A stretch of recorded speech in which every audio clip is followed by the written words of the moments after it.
ओम शांति।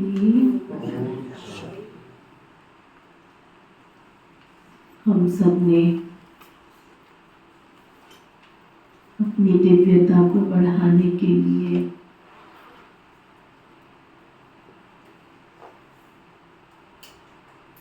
विस्तार को संकीर्ण करने की शक्ति, समेटने की शक्ति, समाने की शक्ति और सहन शक्ति के साथ परखने की शक्ति पर चिंतन किया, क्योंकि हम अच्छी तरह से इस बात को जान लें, अंतःकरण में इस अभ्यास को जितना ज्यादा हो सकता है उतना ज्यादा बढ़ा लेंगे तो हमारी दिव्यता हमारे नैनों से, हमारे व्यवहार से, हमारी बोली से, हमारी भाषा से झलकने लगेगी। क्योंकि ये शक्तियां ही मनुष्य जीवन का आधार है। अगर शक्ति नहीं है तो व्यक्ति का जीवन शव के समान हो जाता है। शव माना जानहीन, प्राणहीन। देखने में भी आता है समाज के अंदर जो व्यक्ति सहन नहीं करता है, उसके घर में लड़ाई झगड़ा दिन प्रतिदिन बढ़ता चला जाता है। किसी बात को समाता नहीं है तो उसकी मित्र मंडली दूर होती चली जाती कि इसको तो कोई बात कहना ही बेकार है। या फिर कोई घटना कोई ऐसी है जिसको हमें अपने जीवन में समा के रखना है, नहीं समा पाते, बाद में हम कहते इससे तो नहीं बताते तो अच्छा था, ये तो बता के हमने बड़ा नुकसान कर दिया। अपना भी कर लेते हैं और दूसरों का भी कर लेते हैं। तो हमें समझ मिली है, परख मिली है, कौन सी बातों को हमने अंदर रखना है और कौन सी बातों को बाहर निकालना है। शक्तियां हमारे जीवन को धीर बनाती हैं, गंभीर बनाती हैं, विवेकशील बनाती हैं, समझदार बनाती हैं। बच्चा जब पैदा होता है तो दो प्रकार की बुद्धि लेकर पैदा होता है, एक विवेक बुद्धि और एक फ्रीडम बुद्धि, स्वतंत्र बुद्धि। ये दोनों बुद्धि जब बच्चा पैदा होता है साथ लेकर पैदा होता है। इसीलिए जब हम देखते हैं जीवन काल में बच्चे को, अगर उसको झूठ मूठ भी कह दो ये तुम्हारी मम्मी नहीं है, तुम्हारे पापा नहीं है, फट से क्या कहता है? कहने की अभी भाषा उसको आती नहीं है, फट से माँ को पकड़ लेता है, नहीं ये मेरी माँ। यानी उसकी विवेकशील शक्ति काम कर रही है, वो निर्णय कर पा रहा है कि यही मेरी माँ है, यही मेरा पिता है। कितना भी उसको बोलो कि नहीं ये तेरी चाची काकी नानी लगती है, नहीं, फट से अपनी माँ को पकड़ा। तो आज हम चिंतन कर रहे हैं निर्णय शक्ति का। जीवन में जो हमें बचपन से प्राप्त होती है,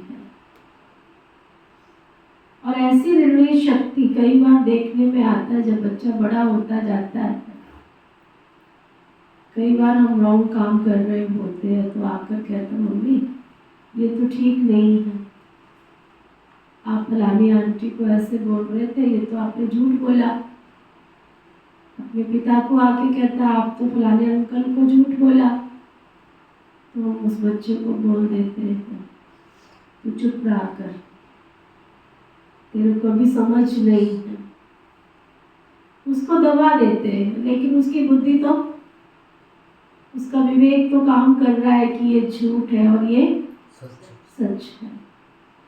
तो सत्य और असत्य का निर्णय बच्चे के पास बचपन से ही होता है, लेकिन हम अपने कर्म व्यवहार में आते आते इन शक्तियों के प्रभाव को दबा देते हैं, और जैसे जैसे बड़े होते चले जाते हैं, फिर वही बच्चा जब बड़ा होता है, जब आप उसको समझ देते हो तो क्या कहता है, आपको मुझे समझाने की ज़रूरत नहीं है, मैं अभी बड़ा हो गया हूँ, मैं समझता हूँ कि मुझे क्या करना है और क्या नहीं करना है। संस्कार किसने डाला? हमने उस बच्चे की वैल्यू को, उसकी निर्णय शक्ति को समझा ली।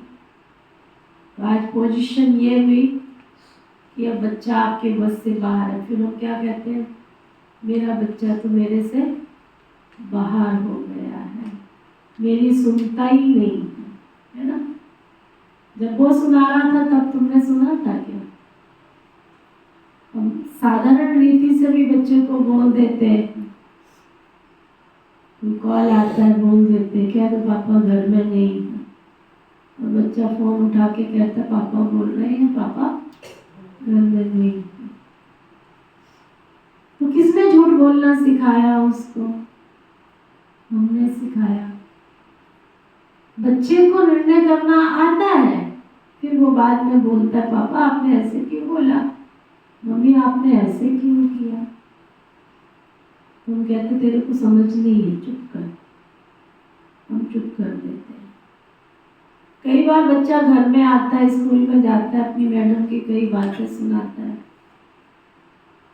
कहता मम्मी वो गलत समझा रही थी, बताओ ऐसे थोड़ी उनको बोलना चाहिए मेरे लिए, देखो ना ये तो गलत है ना, ये तो मैं तो राइट था, ये तो गलत है। हम उस समय भी कह रहे थे नहीं मैडम ठीक कह रही थी, तुम गलत। तो जीवन के कई ऐसे अवसर आते हैं जहां पर हम सच्चाई को झूठ में परिवर्तित कर सामने वाले को दबा देते हैं, सही निर्णय न लेने के कारण। जैसे जैसे हमारा जीवन बढ़ता जाता है, हमारी आयु बढ़ती जाती है, जीवन के क्षेत्र में कई निर्णय हमको लेने होते हैं, लेकिन बचपन से हमने अपनी बुद्धि को काम नहीं दिया, परखने की शक्ति हमारे अंदर आई ही नहीं कि कौन सी बात रॉन्ग है, कौन सी बात राइट है। जब हम किसी चीज को परख ही नहीं सकते तो जजमेंट कैसे ले सकते हैं, निर्णय भी नहीं कर सकते। तो निर्णय करने के लिए तो हमें क्या चाहिए, परख शक्ति चाहिए। मैं चिंतन कर रही थी कि जब हम लकड़ी को तौलते हैं तो उसको तौलने वाली मशीन को क्या बोलते हैं? हाँ, क्या बोलते हैं उसको? कंडा बोलते हैं ना, उसको कंडा बोलते हैं, आड़े वाली मशीन बोलते हैं, सब कुछ बोलते हैं। और वही चीज लोहे वाली दुकान पर जब लोहार की तराजू होती है, वो कैसी होती है? भारी भरकम होती है, क्योंकि लोहा तोलना है उसके अंदर। लेकिन एक तराजू होती है सुनार की दुकान पर, वो कैसी होती है? तौलना तीनों ने है, तराजू तीनों ही है ना। तो जब सुनार अगर अपनी तराजू में अगर अंश मात्र भी फर्क डाल दे तो क्या होगा? क्या होगा? उसका तो लाखों का नुकसान हो जाएगा, हजारों का नुकसान हो जाएगा, जरा सी चूक में उसका तो हजारों का नुकसान हो जाएगा। जीवन के क्षेत्र में भी कई बार ऐसा होता है, जब व्यक्ति को कोई निर्णय लेने होते हैं तो दूसरों को बोलता है मुझे तो ये बात समझ में नहीं आ रही है, आप बताओ ना मैं क्या करूं। सामने वाला अपनी यथा क्षमता के अनुसार आपको बोल देता, वो पहले ही अपने जीवन में असफल व्यक्ति है, उसको पता ही नहीं है मैं क्या बोल रहा हूँ, और हम कहते मैंने तो फलाने के अनुसार ये काम कर लिया, फलाने ने कहा था ना, मुझे तो समझ ही नहीं आया, मैंने तो उसकी बात यूं ही मान ली, अगर मैं उसकी बात नहीं मानता तो ठीक रहता। तो हर बात किसी के कहने के बाद निर्णय लेना, ये तो कोई निर्णय शक्ति नहीं हुई। तो जीवन की इस धरातल पर जब हम और आप बैठते हैं, जीवन के कई डिसीजंस हमको लेने होते हैं। अक्सर करके मैं देखती हूँ माताओं को, जिनकी दिनचर्या सुबह से प्रारंभ होती है, कपड़े से शुरू होती है उनकी दिनचर्या। अलमारी के आगे खड़े हो जाएंगे, शरीर ही तो ढकना है हमने, है ना, शरीर ही तो ढकना है हमने, लेकिन अलमारी के आगे खड़े, कौन सी ड्रेस पहनूं आज मैं, कौन सी पहनूं, उसमें कितना टाइम हम लगा देते हैं। मेरी डिसीजन पावर इतनी नहीं है कि मुझे शरीर तो ढकना है। शरीर ढकने के लिए कोई भी ड्रेस पहन लूं। कईयों का तो मैंने जीवन में देखा, एक ही ड्रेस को उतार के यहाँ से जाके रख देंगे, फिर उसकी धुलाई भी नहीं करते हैं, बारी बारी से उसको उतारेंगे, फिर दूसरी पहनेंगे, फिर दूसरी पहन, दूसरी पहन। महीने में जाकर कहीं उसकी धुलाई होती है, साल में जाकर कहीं धुलाई होती है, जो कीटाणुओं का घर, रोगों का घर बन जाता है। दूसरी निर्णय शक्ति भोजन के समय पर आती है। मनुष्य जबकि पता है कि खाने के लिए नहीं जीता है, जीने के लिए खाता है, फिर भी इसी डिसीजन को लेने में कितना टाइम लग जाता है। लौकी बनाऊं, तोरई बनाऊं, भिंडी बनाऊं, क्या बनाऊं, है ना, सोचता रहता है। बनानी तो सब्जी रोटी है, लास्ट में बनती तो सब्जी रोटी है ना। कितना हमारा टाइम केवल डिसीजन लेने में चला जाता है, क्योंकि हमारी मनोबल, हमारी मन की शक्ति ताकत वाली नहीं। इसी तरह से बिजनेस के क्षेत्र में हर व्यक्ति को निर्णय लेने होते हैं कि मुझे कौन सा बिजनेस करना चाहिए, कौन सा कारोबार करना चाहिए, और कहाँ राइट होगा, कहाँ राइट नहीं होगा। कई बार हम लालच के बस आकर के बहुत सारा काम ले लेते हैं और हमसे होता नहीं है, क्योंकि निर्णय शक्ति है नहीं है, भूत सवार है लोभ का और लालच का। तो हम सही निर्णय तो ले नहीं पाएंगे, और नहीं ले पाते हैं तो फिर क्या होते, दुखी होते, उदास होते, हताश होते, निराश होते हैं, फिर असफल बन जाते हैं। और जब असफलता हमारे जीवन में बार बार आती है तो हम निराश हो जाते हैं, मायूस हो जाते हैं कि मेरा तो कोई भी काम ढंग से होता ही नहीं। लेकिन उन सबके पीछे महत्व किसका है? निर्णय शक्ति का। तो हमें राजयोग के अभ्यास से अपने जीवन के अंदर निर्णय शक्ति को बढ़ाना है, क्योंकि निर्णय अगर जीवन के अंदर नहीं होगा, किसी चीज़ों का डिसीजन पावर हमारे पास नहीं होगी, तो हम असफल होते चले जाएंगे। कई बार हमने देखा है लाइफ के अंदर कि कोई व्यक्ति अपने जीवन काल के अंदर असफल होता जा रहा है, असफल होता जा रहा है। जैसे होता है ना, कई राय बहादुर होते हैं, राय देने में नंबर 1, उनके जीवन की हिस्ट्री पढ़ो तो वो कभी सफल नहीं हुए हैं किसी कारोबार में भी नहीं, व्यवहार में भी नहीं, उठने में भी नहीं, बैठने में भी नहीं, कोई उनको इतना लाइक भी नहीं करता है। लेकिन वो आपको देखता है कि ये उदास है, ये हताश है, निराश है, चला जाता है उसके पास। आप उससे ही पूछ बैठते हो, यार ऐसी परेशानी है, ये बहन थोड़ी सी ये मुसीबत आ गई है, मैं क्या करूं, है ना। मेरे सिर पर क्या होता है, असमंजस होती है, मेरे मन में क्या होती है, दुविधा होती है, और मैं सामने वाले से पूछ बैठती हूँ। सामने वाला कहता है ऐसे नहीं, ऐसे कर ले। मैंने उसके कहने से कर लिया।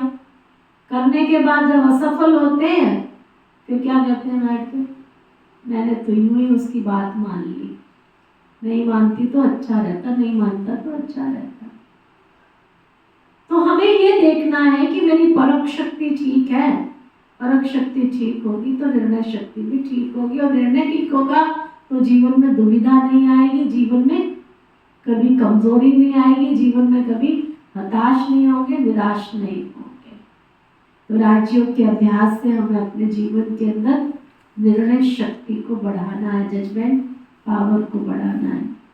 कौन से रास्ते पर मुझे चलना है? कई बार हम बाबा के बच्चे बन करके कईयों को ज्ञान सुनाते, कईयों को ज्ञान अप्रिशिएट करते हो, हमें भी करते हैं। आपका ज्ञान बहुत अच्छा है ना, आप बहुत अच्छे हो, आपका ज्ञान बहुत अच्छा है, लेकिन वो अपनी लाइफ में डिसीजन ही नहीं ले पाते हैं, हमें जाना चाहिए या नहीं जाना चाहिए। हम में से, आप में से जो भी यहाँ बैठे हैं, जिसने किसी ने देरी से डिसीजन लिया, किसी ने जल्दी डिसीजन लिया, है ना। तो डिसीजन माना नेचर के अंदर निर्णय शक्ति का बहुत बड़ा रोल है।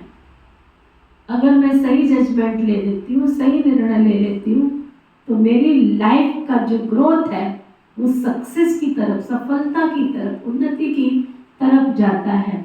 और एक डिसीजन मैंने गलत ले लिया तो वो गलत डिसीजन ही मुझे उन्नति के शिखर से सीधा डाउनफॉल में ले आता है।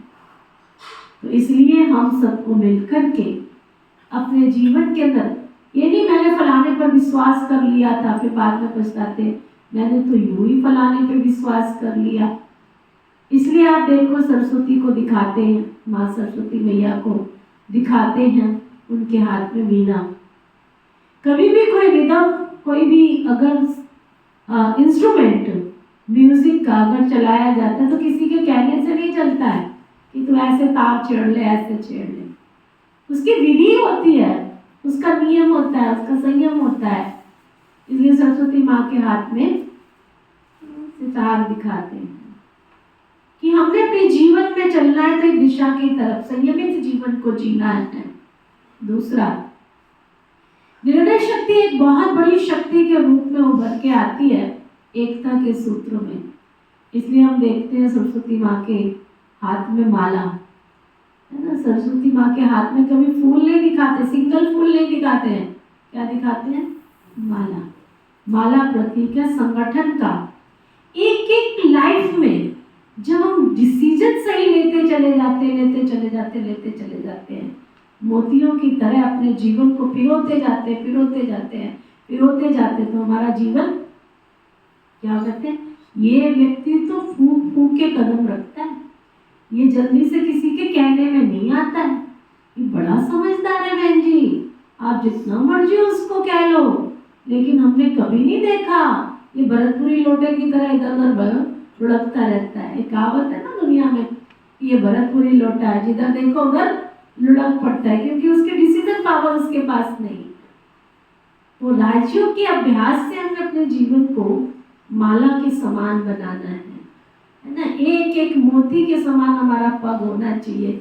जीवन का एक एक पल, एक एक क्षण मोतियों के समान पिरोया हुआ हो, तो हम अपनी लाइफ के अंदर सफलता की सीढ़ी को चूम सकते हैं, सफलता के ऊंचे शिखर पर पहुंच सकते हैं। तो राजयोग के अभ्यास से हमारे जीवन के अंदर निर्णय शक्ति आती है। तो इस महापर्व जो हम नवरात्रि का मना रहे हैं, हमारे जीवन के अंदर नारी शक्ति हो यानी आत्मिक शक्ति हो, तो हमें अपनी निर्णय शक्ति को भी बढ़ाकर चलना है, किसी के कहने से नहीं। दुनिया में बोले कहते हैं सोच सोच कर फिर सोच। आजकल क्या हो रहा है, आजकल दुनिया में पहले फैसला ले लेते हैं, फैसला ले लेते हैं और फिर क्या करते हैं, उस काम को भी कर लेते हैं, फिर बाद में बैठ के सोचते हैं क्या ऐसे तो मुझे नहीं करना चाहिए था, ऐसे मैं नहीं करता तो ठीक रहता, ऐसे नहीं करता तो ऐसे होता, ऐसे वहाँ नहीं जाता तो ऐसे। तो बाबा कहते हैं, परमात्मा कहते हैं, ईश्वर कहता है, जीवन के प्रत्येक पल पर सोच सोच कर सोच।